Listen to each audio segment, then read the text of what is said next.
expressed in today's show do not reflect the views of KZLX, KNWT, or Northwest Missouri State University. Thanks for tuning in and enjoy the show. And we are into the Weekend Sports Kickoff. It's Friday. It's 2 o'clock. We know what it's time for. We are getting ready to get started. I'm Ryan Elliott. I'll be your host this afternoon, joined by Jacob Blair, Andrew Botwinick, and Kramer Sansone. And we are, I believe, live on Facebook, live on KNWT today. My first time being live on those two, and for this semester.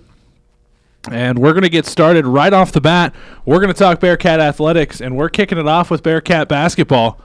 And games against Pittsburg State last night. Bearcat women took a tough loss to a really good Pitt State team. We'll open with that. It was really the second quarter that did them in last night. I don't know if it was just the second quarter. Nothing was falling for Northwest at all last night. It seemed like they were trying to force things when they shouldn't have been forced, and it's just not a very good shooting performance by Northwest. It was like a 33% on the floor the entire night. They knocked down a few threes out there, but it was just not their go-to like usual is knocking down threes. And also, they were just getting killed on the boards on defense and offense side. Yeah, feeding off that, they shot very, very poor. Kendi Eaton, 3 of 9. Mallory McConkey, 3 of 11. And then Mayava, just 1 of 8 on the night. So not the greatest performance shooting-wise. There were a couple of bright spots, though. Jalen Haggard shot 4 of 6. So a couple of bright spots on that. But, yeah, like what Kramer was saying, they were just outmanned on the rebounding. Yeah.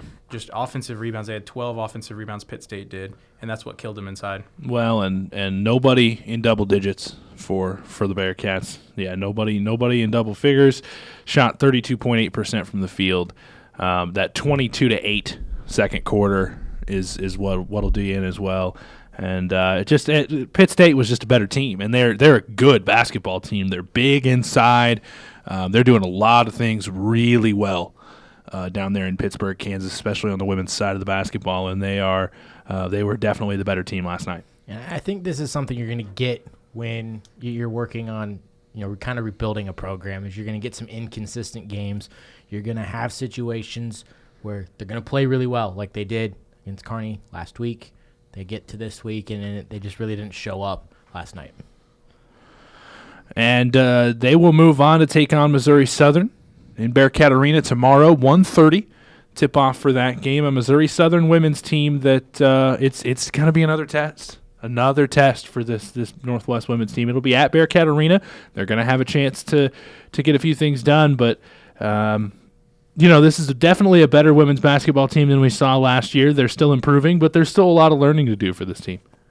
Yeah, I agree, and it's just the fact that they need to keep boxing out. Mostly the big help that they should probably work on the most is just getting that defensive rebound and not trying to get that second chance points, giving those up to the opposing teams. It seems like every 2 games it's when they fully click, and that's pretty much what happened when they played Nebraska Kearney just a week ago, and it's just everything clicked that night. Just nothing clicked so far tonight, last night, excuse me. But with tomorrow coming around against Mo Southern, there could be a possible chance of something coming out new. It just maybe they can sleep on it for tonight, relax, worry about tomorrow's game, and come out firing. Well, and this is a Missouri Southern team sitting at 11-10 overall, and they are the other team in the MIAA with 3 wins in conference play. 3-8 in conference play. Northwest is 3-7. And so Northwest is going to have a chance to take on a team that's in the same spot as them in the MIAA, get over another team in this situation. Missouri Southern's 3 wins in conference play have come against Northeastern State, Lincoln, and Southwest Baptist. So 2 teams that Northwest has beaten in Northeastern State and Lincoln already, and Southwest Baptist, a team that Northwest hasn't played yet. So comparable competition. These 2 teams are pretty even at the moment. And they came off a tough loss last night, too, as they were neck and neck the entire time with the Missouri Western and down in St. Joe. And if they come neck to neck, it might be a very good game tomorrow. Yeah, and they're taken overtime by a Northeastern State team earlier in the year that this Northwest team handled. And so this is going to be, I think, a much closer matchup than we saw last night between Northwest and Pittsburg State. I think Pittsburg State just had a little bit too much for this Northwest team. We're going to see a lot better matchup tomorrow afternoon against Missouri Southern. As we move on to the other side of things, this Northwest men's team played offensively the best game I've ever seen any team play ever. Period. Yes. The way I kind of look at this game is the way everyone kind of looked at the Bill Belichick, Tom Brady scenario with the Chiefs and how there were people, it solidified. There was some arguments saying this proves Bill Belichick's a great coach. It just solidified he was. This game for the Bearcats solidifies how good this team is and how unbelievable this team can be when all 5 of the starters are on whatever they were on last night. I don't think we'll see that again this season. I don't know how you can match that again this season. Obviously, percentages-wise and number-wise, it could still get better. And that's the scary part is last night really, I think, left a lot of people speechless with the performance they put together. And we kind of talked about either last week or the week before that how this team, we haven't seen where a couple of the players haven't been able to shine and other players have had to step through, and we haven't seen that night where everybody becomes cold. But on the flip side, we haven't seen a game where everybody's been hot, and that's what we got last night. Everybody was hitting everything. I don't think there was any possessions that I can remember that they left with with a bad shot or not a good look or something that just didn't go down, because everything seemed to go down. Yeah, and this is I'll look at some of the things that this Northwest team has put out. 111 last night. 111-83 was the final over Pitt State. 111 is the most in the Ben McCollum era at Northwest that they've ever scored. Joey Witt has put up a career-high 36 on 8 of 13 shooting from 3. 19 total shots as well. Yeah. And that's efficient. Yeah.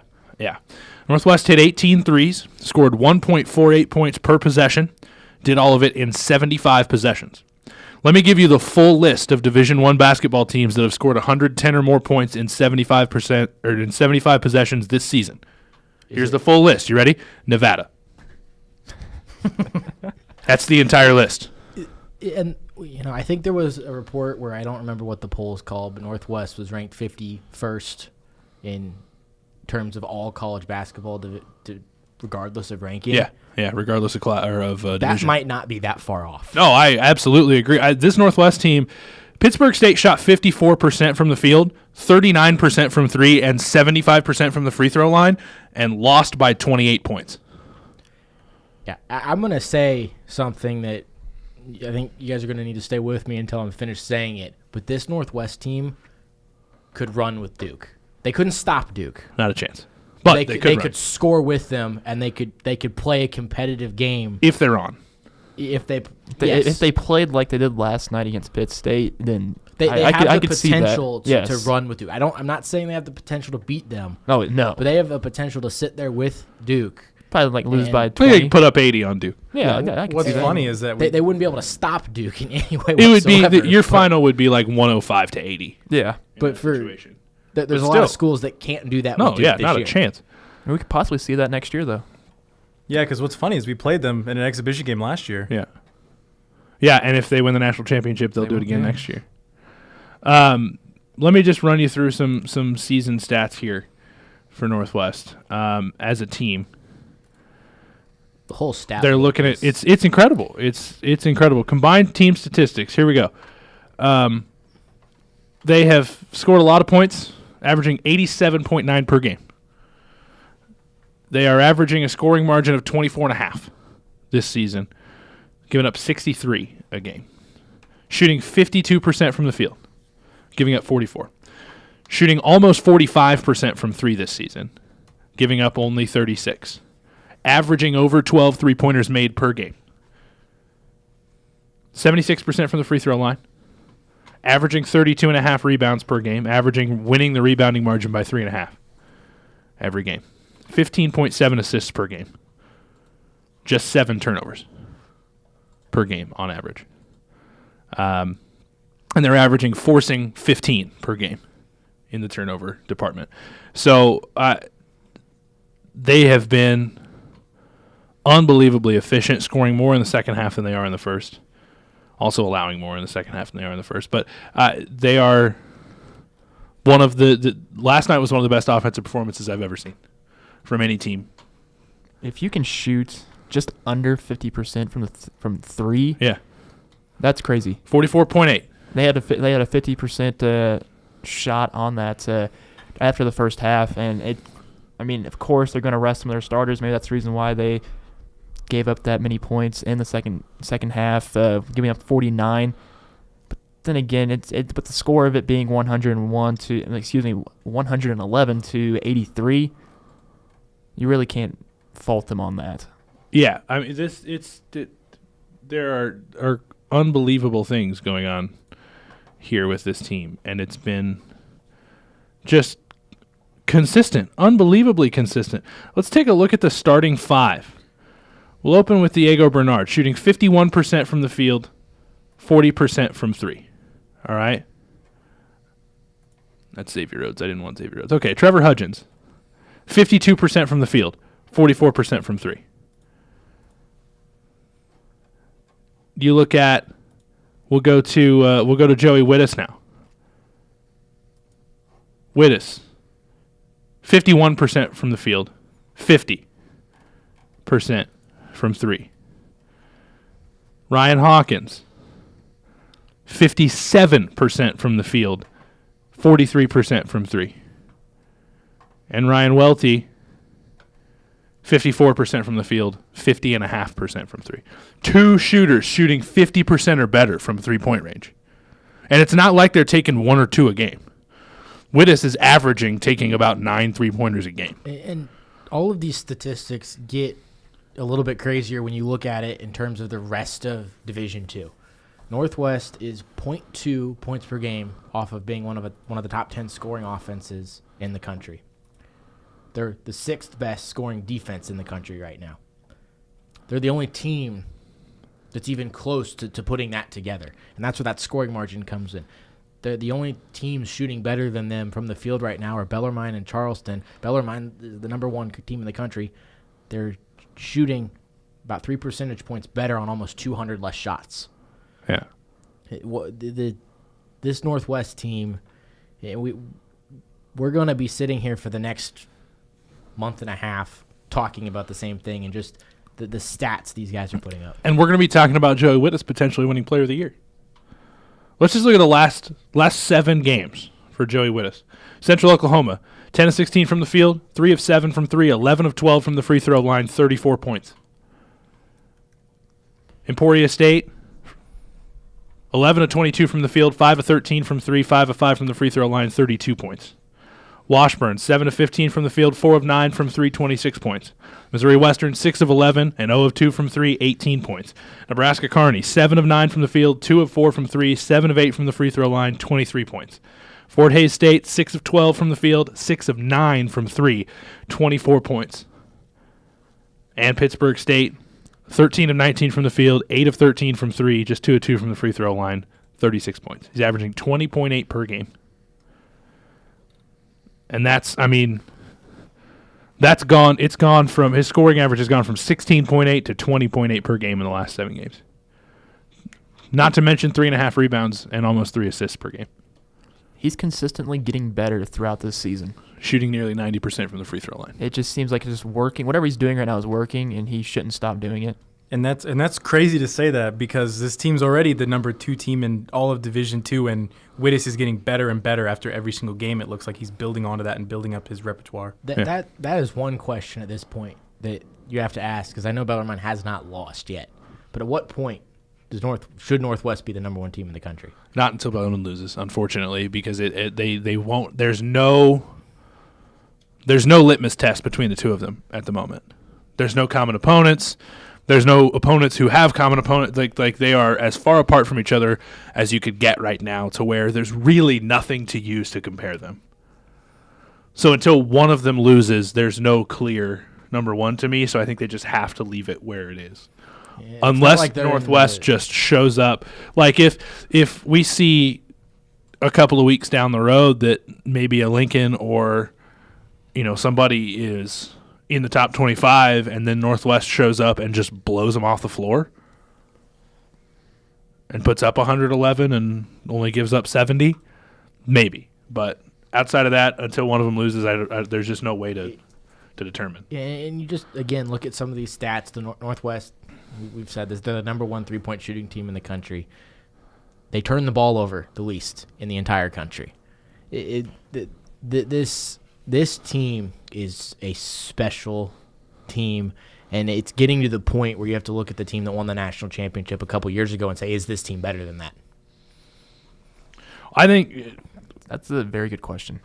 Like, until I don't think there's an answer yet. No. But the discussion has to start. It's good, too, for discussion like that because this is completely two different teams from the national title team to this one, in my eyes. Yeah, well, and I think that until there is some sort of comparison to be made, which there isn't right now between those two teams, until this team walks through the MIAA tournament, shows up, hosts a region, and is tested. Because let's be honest with ourselves, they really, since game 1, haven't been tested yet. They outshot Washburn, who gave them a fight, but it wasn't that the game was never out of hand. No. They haven't been tested yet since that first game. Until they show up and host a region and get tested, I don't think we can make the comparison yet. If they show up at a region and have 3 tough regional games, one against maybe an Upper Iowa, Augustana, Southwest Minnesota State, those were the 3 that 2017 team played in the region, and they've got to gut out a 55-52 win or something along those lines, or if they just walk through the region, then I think we can make that comparison. We're going to see. They're going to have the opportunity to do that. As of right now, as long as they don't lose 2 games, the way it sits right now, with Northern State still only sitting at 1 loss, they will host the region. Because Northern State's in the same region. Northwest loses 2. Yeah. Some fun Northwest trivia. Last time they had a 20-0 season, they went 20-4-0. 2 years ago, what team was the team they lost to? Southern on the road, 82-69, I think. Yep. And then they play Southern tomorrow, which I don't see both of those games to Southern last year. That's true. Yep. Southern is the one team that seems to have Northwest number right now. Southern has won 3 consecutive games against Northwest. Do I see it making a 4th? Probably not. No, I think Southern they're a talented team. They're big on the inside. Northwest is not gonna come easy. But Pitt State was big on the inside, and they put quick work on it last night. Because Northwest was shooting the lights out. Well, and one thing, Austin McNorton and I will be calling the game, the men's game on Saturday. We were talking today kind of in our prep for that game, and when you look at this Northwest team and you compare to other, schools like Virginia, Wisconsin, what those 2 teams do is they make you play their style of game. The contrast to that is to beat Northwest, you're going to have to beat them playing their style of basketball. Yeah. You cannot force – that's the biggest thing about this team is you cannot force them to play your style of basketball. You have to play whatever style Northwest is going to play. And the team that's going to be able to give Northwest a fight is a team that's doing the same thing as Northwest and fixes and is able to work like that, play good defense, but then put up points on offense. And you're going to have to keep up with Northwest to stay in the game to then go play the last 5 minutes. Yeah, and this is a Northwest team. We've established they're good. They're really good at what they do. And if they can continue to play their style of basketball, they're going to be just fine. They're going to host a region. They're going to have every opportunity to win a national title. Real quick before we end this Bearcat sports segment, let's shift to Bearcat baseball, because Bearcat baseball starts an hour ago. They started 1 o'clock first pitch at Arkansas Fort Smith, a 3-game series at Arkansas Fort Smith starting today, tomorrow, and Sunday. Kramer, do you have an update on where that game is? As if my thing can actually load it. Well, last time I checked, it was in the bottom of the 3rd. It was 1-0 Northwest. This is a team that has 2 people that transferred in to Northwest. Connor Quick, who from North Central last year, with community college. Third baseman Calvin Rudolph, Nebraska Kearney. Yep. Peter Collison. Go ahead with that. Oh, I was going to wait for you to do that. Peter Collison from Nebraska Kearney. 2 Nebraska Kearney guys coming in. These guys if you're going to put those two together, like those three together, coming in batting wise, they all going to average at least last season with their numbers a 320 with 5 home runs and 40 RBIs. So that's something that's a good addition. And these 3 guys came in and they're actually started today. So Northwest still in the right direction. This is a team that MIAA regular season champs last year, coming off of a big year, 25-11 in conference play, 30-22 overall. And they're ranked 17th. And and so they were swept by Arkansas Fort Smith to begin the year last year.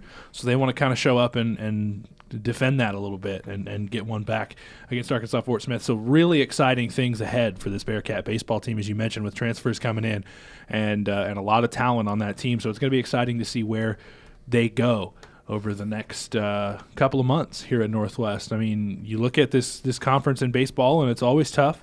There's never anything easy about the MIAA in baseball, but if they can get through it, there's a chance that they can make some noise on a national level as well. It seems like with the MIAA baseball, it seems like one year it's this team in the MIAA division, and the next year it's another one.